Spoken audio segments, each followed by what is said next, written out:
May gusto kang gawin, pero natatakot ka, just do it or do it anyway. Ang vlog na ito ay tungkol sa how to overcome fear even without confidence. Bibigyan kita ng 2 tips kung paano ma-overcome ang fear. Sobrang hirap kasi nito talaga, no? Yung takot. It's not about the thinking lang. It's not about the body. It's about the emotion. And halo-halo na. I am Joy Lee Luis. I am an ordinary employee and with extraordinary na pangarap sa buhay at para sa pamilya. Back 2015, nung bagong in ako sa DepEd, kung bagong in ka kasi is parang nakikita ka nila, di ba? First time ko na gawin nila akong MC ngayon sa mga occasions. The occasion is not just a simple program na ang audience ko ay mga bata. It's not just the parents. The audience are the principals, the supervisors, and your co-teachers. And sobrang kaba ko. And that is Teacher's Day. And I know if you're working in the government, ang daming masasabi sa'yo na kakulangan mo. Hindi yung maganda sa'yo, kundi yung kakulangan mo. And very toxic yung part na yon in being in a government employee. Dami kang maririnig. And mapupo nila sa'yo. So, dahil nandun na hindi ka pwedeng tumanggi, yes ka lang ng yes dahil bago ka, naging solution ko ay gagawa ko ng script, sabi nila. Tapos, papacheck ko kay supervisor. Ngayon, pinacheck ko yung script. Dami ng bago na raw yung mga script na ganito. Pinag-e-erase. Ngayon, eto na. Gabi na para magkaroon kami ng Teacher's Day. And I just do it. Whatever. Kung ano man ang iisipin nila sa akin, harapin ko and sige lang. Pero, hindi lang kasi yun ang nangyari. There is an announcement kung sino ata yung, I don't know, yung best teacher of the month or best teacher of the year. I don't know the title na, nalimutan ko. Is hindi ako yung pinag-announce ng MC kasi mali daw yung parang mali ang pag-announce ko. So, kinuha yung papel, ay kinuha yung certificate, tapos yung isang principal ang nag-announce in front of me. Supposed to be the MC will announce, but syempre kinuha niya.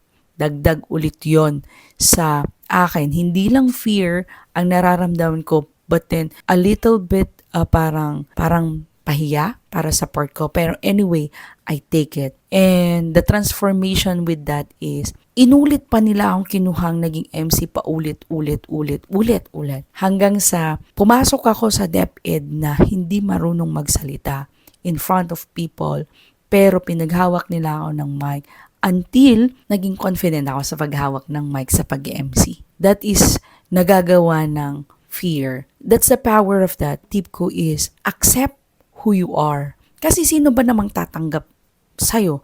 Accept who you are. Be authentic with yourself. Kung pangukang katulad ko, tanggapin mo. Kung hindi ka kaputian katulad ko, tanggapin mo. If merong hindi maganda sa sarili mo, tanggapin mo. I still remember my ninang before, sabi niya, kung anong maganda sa'yo, i-enhance mo. Yun lang.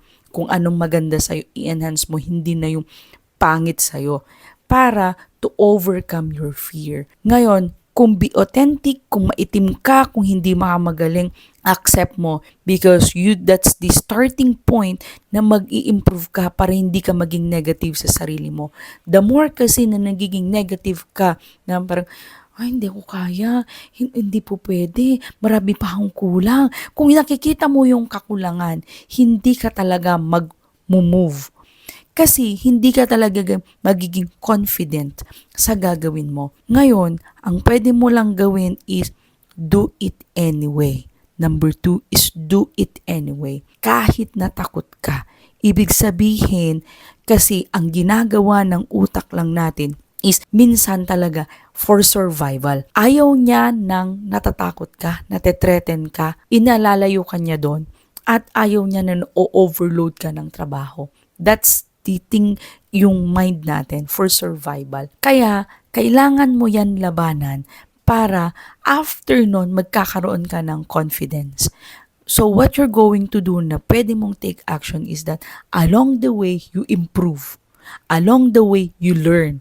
Kasi learn from your mistake. Acceptin mo sa sarili mo na magkakamali at magkakamali ka. Kasi kung perfectionist ka at bawal magkamali, mas lalo kang magkakamali at hindi ka matututo. Kaya ka gumagaling kasi ina-accept mo sa sarili mo na, kahit may mali ako, go lang.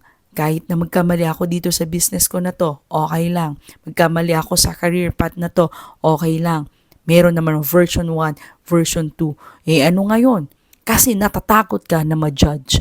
Natatakot ka na anong sasabihin nila sa'yo. That's it. Hindi ka natatakot lang na wala lang. Ang isip mo kasi, baka sasabihin nila mali ako. Naniniwala ako na makukuha mo yung confidence mo every step na i-move forward mo. Ngayon, kung natatakot ka, mas lalo kang ma-insecure at mas lalo kang matatakot at mas lalo kang magne-negative. Kung may nakuha ka naman na values sa vlog na ito, please don't forget to like, share, and subscribe, and see you po on my next vlog. Bye!